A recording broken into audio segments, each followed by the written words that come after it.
Hey, this is Rick with Fathom Academy again, working from home. Today's video, we are going to deal with SAR packs.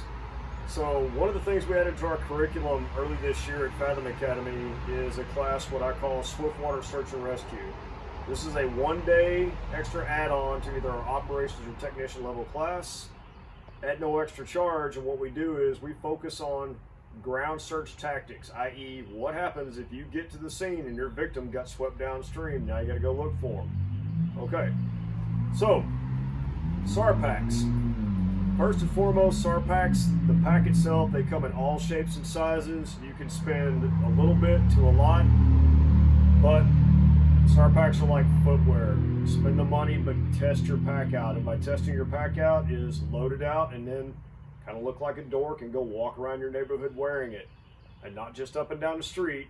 Take it for a few miles, see what the weight feels like. You might figure out that I don't really need all this stuff I stuffed in my SAR pack on the first day. So as far as brands out there, I will say use caution when buying packs from rescue equipment companies.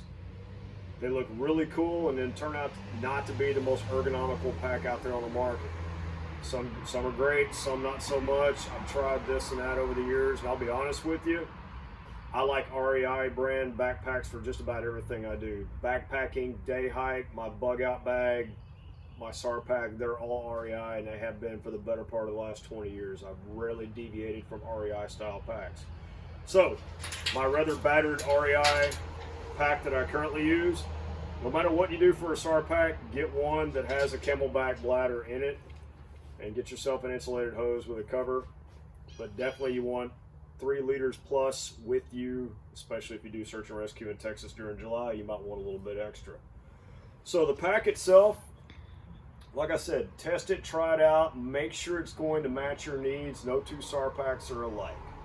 As far as what I've got on the outside of mine, I got an extra whistle, paracord bracelets. These are just basically decorative. I've got one decent knife, another decent knife. My buddy Mike Fowler, these help you count paces if you're doing pace counting. It's basically just a string of beads. There's 10, there's 20, however you want to do it. A lot of the packs nowadays actually come with a built-in whistle right there in the chest buckle, which is cool. You want to take an extra, totally up to you. So that's the pack in and of itself. And then on the back, I just hung like a little automatic Siloon stick. That's basically the pack. So as far as packing your pack, I do what I call a modular concept when as much as humanly possible, which means I pack certain things into certain bags, preferably color-coded and preferably a clear face front that makes it very, very easy for me to find what I need. And I kind of break it down by category. So, first bag. This is where I carry, since I'm usually the medic on a deployment, especially with my current rescue setup, I carry 2 1-liter IV setups in here. A few extra drugs like Zofran, things like that. Nothing I'm going to bore you with, but for the most part, this is for rehydrating either patients or, more importantly, sometimes your crew members. Something to think about. If you're building a SAR pack and you have a team, you've got at least one advanced life support provider on your team. If at all possible, everybody needs to carry their own IV setup. Don't make your poor medic carry 10 or 12 bags of saline. That's just mean. Okay, so Module 1, ALS medical equipment. Bear with me. Bottom of the bag. Done and done. Okay, Module 2. A little bit of rope rescue gear. Now, if you are going on a rope rescue, then you'll take a lot of extra rope gear, but make sure, like anything, don't have everybody carry all the rope, but one person carry all the rope gear. Break that stuff down across the squad, okay? But I've got enough here, basically 2 anchor straps, about 100 foot of lightweight rope, still rated to about 6,000 pounds, some Prusik loops, 4 carabiners, and out of sight, out of mind, I've even got 2 smaller size double pulleys in here. So I get a lot done with this if I need to. Okay, so next module. Get that in there. Okay, next one on top of that, just basic first aid stuff. I've got one of these, I call them the bungee cord / paracord trauma tourniquets. People are like, would you ever use that? I'm like, no, not unless I was going to hang out laundry, but I always keep one in here when I'm doing demonstrations. A lot of the stuff you actually see laid out before you today may not actually be in my pack on a real mission. Here's one of them. The other one that I do like is the SWAT T tourniquet, the giant rubber band. This is also great for holding in bandages like abdominal wounds, things like that.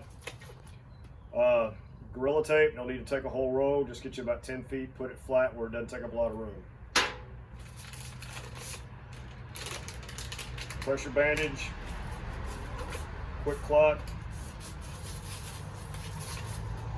chest seal.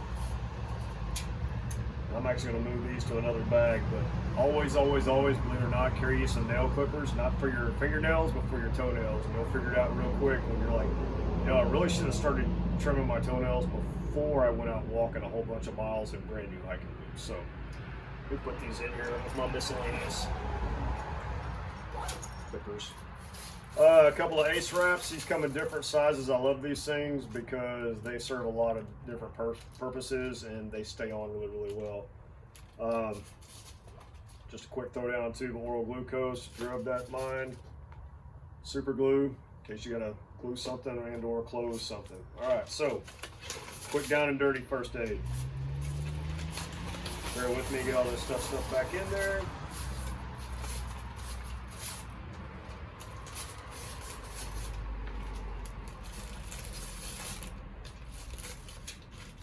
So, while I'm putting this back in there, keep something in mind.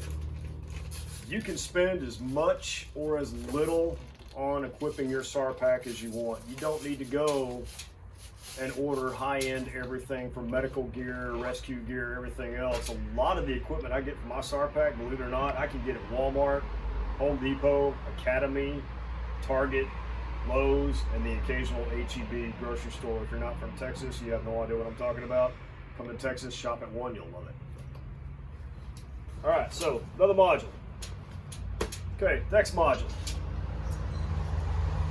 This is what I call my miscellaneous / land nav stuff. So just a few quick things in here. Always, always, always carry extra boot laces or shoelaces or a way to make some. Just in case one of my canine handlers needs one or needs to borrow one, I always carry just a quick throw down leash. I have my GPS in here. I have both types of compasses. Whoop, just dropping stuff everywhere. Both types of compasses, map reading compass and land navigation compass. I've got some marking tape.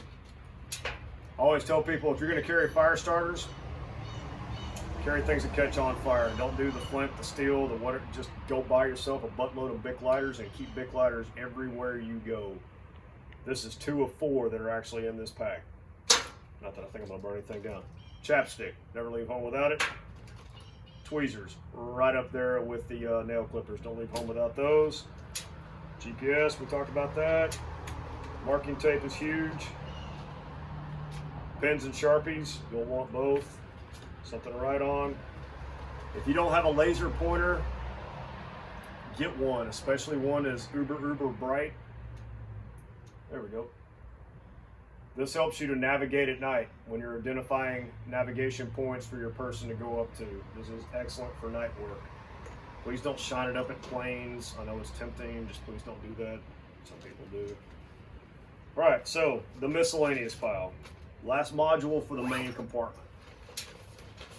So in there you go. Fortunately for me, that one kind of folds. Okay, so we'll start with the outside. So up here, I keep stuff that I need to maybe get to in a hurry. So automatic EpiPen, this thing's actually has voice commands when you open it. I'm not going to do that because I'm afraid I would never get to use it again. And I don't know what I did with the trainer, but yeah, it's voice command. It's pretty cool. 1 EpiPen, 2 trauma tourniquets right up here. In case I got to shuck this thing off in a hurry and grab that. Okay, so out of the way. All right.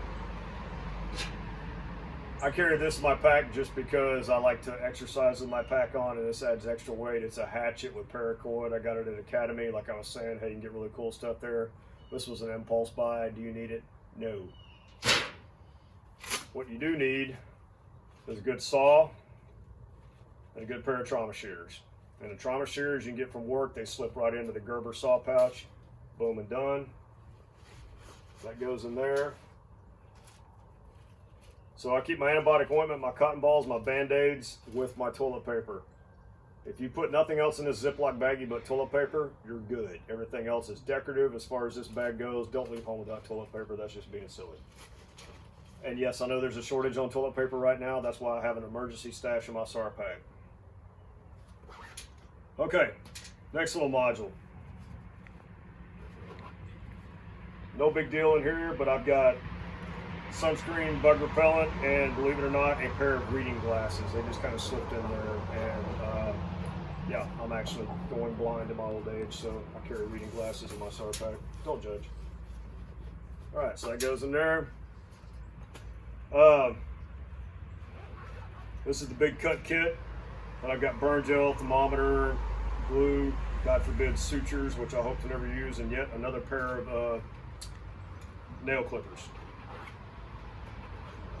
So that goes in here.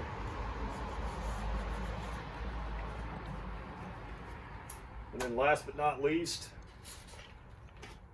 so what's in here is like fishing gear, snares, extra zip ties, extra lighters, some electrical tape, things of that nature. But basically, you put this in your SAR pack, and now your SAR pack becomes like a survival pack / bug out bag. Real simple. I always recommend picking up some snares and some of the more collapsible rat traps if you're one of those preppers, quasi preppers like I am. Quasi being the operative word here. But again, external compartment done and done. Okay, so this is usually going to get pulled out of my pack right off the very top of the main compartment, but always, always, always extra socks. I recommend a capilene liner with socks over the top of it, smart wool, things of that nature. So whatever socks you have on, when you break halfway through the day, take those socks off, hang them on the outside of your pack, let them dry. Put fresh socks on. Believe me, you'll thank me later. On the subject of feet, powder's great, moleskin, not so much. The best thing to put on your feet to prevent blisters is either duct tape or Gorilla Tape. Just that's why I've got it extra in there. That's how you protect your feet from blisters if you start getting the hot spots. Big shamog if you're into that sort of thing. I like it because it serves a lot of purposes if I need it. I can make a sling out of this. This is an emergency towel, whatever. Just a little skull cap on your head, keep sweat out of your eyes, and always, always, always gloves. But like I said, that kind of just stuffs into the top of the pack. As far as extra gear goes, you don't need to stuff thermals, raincoat, things like that in your SAR pack. Keep those in your vehicle. Just in a tub, it's got everything. Change of clothes, thermals, more socks, underwear, extra boots if you need them, rain gear, things of that nature, but you don't need to stuff all that in your pack. Hopefully you're going to be wearing that. So there you go for that. Last but not least, I only brought these out because I love collecting the little survival tins. So if you know of any cool survival tins out there on the market, just let me know. I think these things are just like super neat. Real good way to separate me from my money is put a new survival tin on the market. So my trauma tourniquets, I'm going to throw my helmet light / headlamp up there. Clear eye protection, definitely want that.